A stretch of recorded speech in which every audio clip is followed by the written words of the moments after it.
بسم اللہ الرحمن الرحیم۔ السلام علیکم ناظرین، انسان ہمیشہ سے یہ کوشش کرتا آیا ہے کہ وہ قدرت کے نظام میں کسی نہ کسی حوالے سے کوئی ایسا خلل پیدا کرے جس سے کوئی نئی چیز جنریٹ ہو، جس سے کوئی ایسی چیز پیدا ہو جائے جو کہ پہلے کسی نے روئے زمین پر نہ دیکھی ہو۔ اسی چیز کو سوچتے ہوئے، سمجھتے ہوئے اور بروئے کار لاتے ہوئے، ذہن میں رکھتے ہوئے انسان نے اس وقت پیدا کیا ہے انسان اور سور کے ملاپ سے ایک ایسا ہائیبریڈ جنین جسے اگر آپ غور کریں تو انسان اور سور کے آپسی سیکس یا آپسی مباشرت کے نتیجے میں پیدا کیا گیا ہے۔ یہ آخر ہے کیا اور کن اصولوں پر کام کرتا ہے؟ کیا یہ واقعتاً انسان اور سور کا بچہ ہے؟ یہ تفصیلات آج کی اس ویڈیو میں آپ کو بتائی جائیں گی۔ پروگرام ہے اسلام ایڈوائزر کے توسط سے، اور آپ تمام احباب سے یہ گزارش ہے کہ اگر آپ نے ابھی تک ہمارے چینل کو سبسکرائب نہیں کیا تو نیچے دی گئی لنک بار میں موجود سبسکرائب کے سرخ رنگ کے بٹن کو دبا کر چینل کو سبسکرائب کر لیجئے۔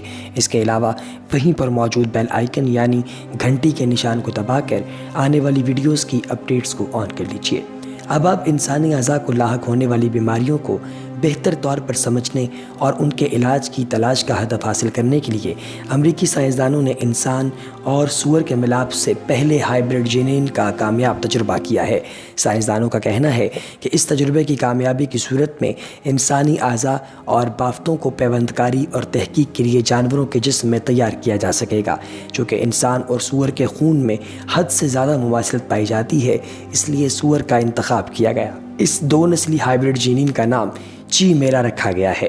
اس تجربے پر گہرے اخلاقی تحفظات بھی ظاہر کیے جا رہے ہیں۔ یہ بھی کہا جا رہا ہے کہ بات اگر بڑھی تو انسانی دماغ رکھنے والے جانور انسانیت کے لیے خطرہ بن جائیں گے، مگر یہ بات بہت حد تک درست نہیں ہے، کیونکہ اس سے پہلے بھی اس طریقے کا معاملہ ہو چکا ہے۔ ناظرین، جب جنگ عظیم دوم تھی تو اس دور میں ہٹلر نے یوں کیا کہ ہٹلر نے ایک ایسے سائنٹسٹ کو ہائر کیا جو کہ اپنے دیگر سائنسدان دوستوں سے یہ کہا کرتا تھا کہ میں تم سب کی موجودگی میں ایک ایسا جاندار پیدا کرنے کی خواہش رکھتا ہوں جو نہ صرف انسان کا بلکہ کسی حیوان کا بچہ بھی ہو۔ یعنی وہ چاہتا تھا کہ وہ ایک انسان اور ایک جانور دونوں کا آپس میں کراس کروائے، کچھ اس طریقے سے کہ انسان اور جانور کے کراس کے نتیجے میں ایک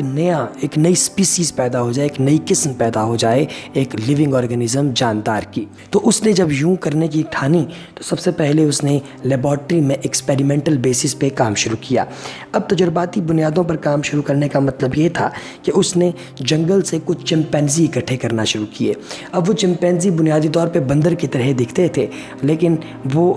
بہت زیادہ مماثلت رکھتے تھے انسانوں کے ساتھ۔ تو اب اس نے یہ چمپینزی اکٹھے کیے اور کچھ عورتوں کو پیسے دے کر اس بات پر راضی کیا کہ وہ ان چمپینزیز کے ساتھ سیکس کریں گی، اور اسے پیسے دے کر عورتیں بھی مل گئیں۔ یہ ساری کی ساری جو فنڈنگ ہے یہ ہٹلر کی آرمی کر رہی تھی، کیونکہ وہ چاہتے تھے ایک ایسی فوج بنانا جو نہ تو مکمل طور پہ انسان ہو نہ مکمل طور پہ جانور، بلکہ وہ ان دونوں کے درمیان کا کوئی اعتدالی صورتحال ہو جس کو اگر جنگ میں دھول دیا جائے، مثلا اس کو جھونک دیا جائے میدان جنگ میں، تو ان کے مرنے سے کوئی فرق نہ پڑے، مگر وہ اپنے مخالفین کو ماریں گے جس سے ان کی ٹیم کو بہت زیادہ فائدہ ہوگا۔ اب جب یہ چیزیں سوچی گئی ناظرین تو اس کے نتیجے میں پھر ایک نئی جنریشن تیار کرنے کے لیے اس نے تمام تر تقریبات اور تمام تر جو پروسیس ہیں ان کی تیاری شروع کر دی اس سائنسدان نے۔ اب اس نے جب یہ تیاری شروع کی تو اس کے ساتھی جو ہیں، جو کہ اس کی بات کو مذاق سمجھ کر سیریس نہیں لیا کرتے تھے، وہ بہت زیادہ تحفظات کا شکار ہو گئے کہ اگر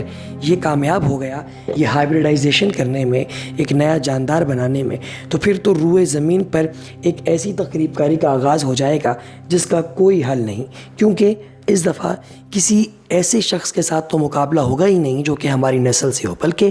یہ ایک نیا جاندار پیدا ہو جائے گا، اور اس نئے جاندار کے ساتھ مقابلہ کرنا پھر ہمارے بس کی بات نہیں رہے گی۔ یہی سوچ جو ہے اس نے مجبور کیا اس سائنسدان کو کہ وہ فوری طور پہ جتنا جلدی ہو سکے وہ یہ تجربہ کرے، مگر قدرت کا کرنا کچھ ایسا ہوا کہ وہ انسان جو ہیں جن عورتوں کو اس نے سلیکٹ کیا تھا اور ہائر کیا تھا بچے پیدا کرنے کے لیے، وہ عورتیں بھی وہاں سے بھاگ نکلیں اور جو چمپینزیز اس نے جنگل سے اکٹھے کیے تھے وہ بھی ایک ایک کر کے سب کے سب مر گئے۔ اب ان کے مرنے کی دیر تھی کہ اور جو عورتیں وہاں پہ رکی ہوئی تھیں وہ بھی وہاں سے بھاگ گئیں۔ ان کو لگا کہ شاید کوئی ایسی بیماری آ چکی ہے جس کی وجہ سے آہستہ آہستہ ہم سب مر جائیں گے۔ اب ان کے جانے کے بعد ہٹلر کی آرمی کی جانب سے اس شخص کو، یعنی کہ جو آدمی تھا، اس کو گرانٹ ملنا بند ہو گئی۔ جب اس کو گرانٹ ملنا بند ہوئی تو یہ بڑا پریشان ہوا، کیونکہ یہ سمجھتا تھا کہ اگر مجھے گرانٹ نہ ملی تو پھر میری زندگی جو ہے اس کا کوئی فائدہ نہیں، کیونکہ میں تو اپنی پوری زندگی یہ سوچتا اور سمجھتا آیا ہوں کہ اگر مجھے گرانٹ ملے گی تو ہی میری زندگی بہتر ہو سکے گی، مجھے سکون ہو سکے گا۔ اور پھر جب اس کا یہ ایکسپیریمنٹ پورا نہیں ہوا تو آہستہ آہستہ ایک دن ایسا آیا کہ وہ شخص مر گیا۔ اب اسی طریقے سے ناظرین، یہ اگر آپ کو ہم تھوڑی سی اور بات بتائیں تو یہ جو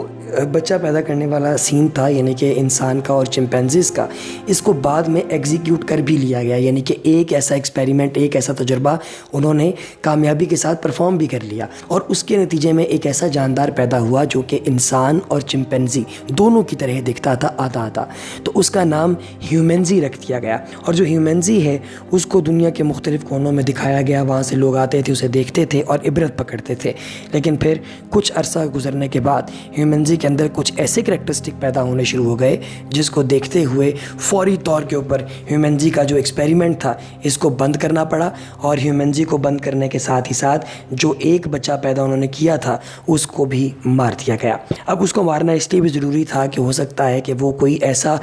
مانسٹر بن جائے جو کہ اپنے علاقے کے لوگوں کے لیے کافی حد تک نقصان دہ ثابت ہو، اس لیے اسے فوری طور پر مار دیا گیا۔ اب ناظرین، اگر بات کی جائے سور کی، تو اس سور کے ساتھ جو ہے وہ انسان کا جب کراس کروایا گیا تو اس کے نتیجے میں جو نیکسٹ جنریشن پیدا ہوئی، یعنی کہ جو اگلا انڈیویجول پیدا ہوا، اس انڈیویجول کی جسم میں بھی کافی سارے مسائل تھے، لہٰذا اس کو بھی تلف کر دیا گیا، ختم کر دیا گیا۔ اب یہ جتنی چیزیں آپ لوگ دیکھ رہے ہیں ناظرین، یہ ساری کی ساری بنیادی طور پہ آپ کو بتاتی ہیں کہ اگر کوئی بندہ قدرت کے خلاف کوئی قدم اٹھانے کی کوشش کرتا ہے تو اس شخص کے ساتھ ہمیشہ برا ہی ہوتا ہے۔ کہ اللہ تبارک و تعالیٰ نے قرآن پاک میں ارشاد فرمایا ہے، خلق الانسان من احسن تقویم، کہ انسان کو اس کی بہترین شکل میں پیدا فرمایا گیا ہے۔ تو اب اگر آدمی اپنی اس بہترین شکل سے اپنی آنے والی جنریشن نہیں بنا رہا اور وہ کسی جانور کا سہارا لے رہا ہے یا کوئی نت نئے تجربے کر رہا ہے، تو اس کا مطلب یہ ہوا کہ وہ خدا کی تقسیم پر اعتراض کر رہا ہے،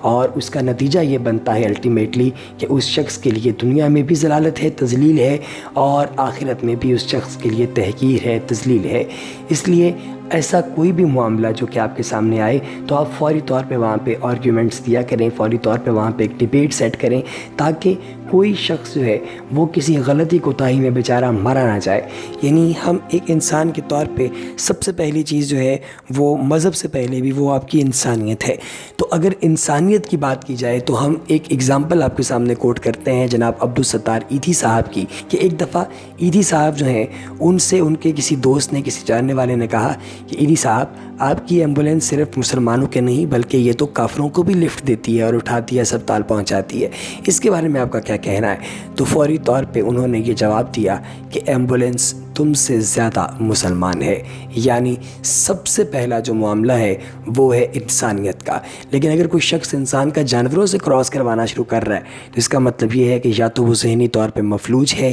یا پھر وہ قدرت کو چیلنج کر رہا ہے۔ دونوں صورتوں میں ہی وہ شخص ماحول کے لیے موزوں نہیں ہے۔ اب ہم غور کرتے ہیں ایک اور بات پر۔ آج سے بہت سو سال پہلے مولانا الطاف حسین حالی نے لکھا تھا کہ یہ پہلا سبق تھا کتاب خدا کا کہ ہے ساری مخلوق کنبہ خدا کا۔ اب یہ جتنی مخلوق آپ کو نظر آتی ہے، تقریباً سائنسی جو فیکٹس اینڈ فگرز ہیں ان کے مطابق تقریباً 5 لاکھ مختلف قسم کی جو ہیں وہ جاندار آپ کو کسی ایک ریجن میں نظر آ جاتے ہیں۔ اور اگر بات کی جائے سارے علاقوں کی تو کلیکٹیولی اجتماعی طور پہ یہ تقریباً جو ہے وہ 50 لاکھ بنتا ہے، یعنی کہ تقریباً 5 ملین۔ اب 5 ملین میں سے اس وقت تک ابھی ہم نے 2.5 ملین جو ہیں وہ جانور تلاش کر لیے ہیں، ڈسکور کر لیے ہیں، دریافت کر لیے ہیں، اور تقریباً 1.5 ملین یعنی کہ 15 لاکھ جو سپیسیز ہیں، ٹائپس ہیں پودوں کی، وہ ہم لوگوں نے ڈسکور کر لی ہیں۔ اور وقت گزرنے کے ساتھ ساتھ یہ فیکٹس اور فگرز اور بڑھتے رہیں گے۔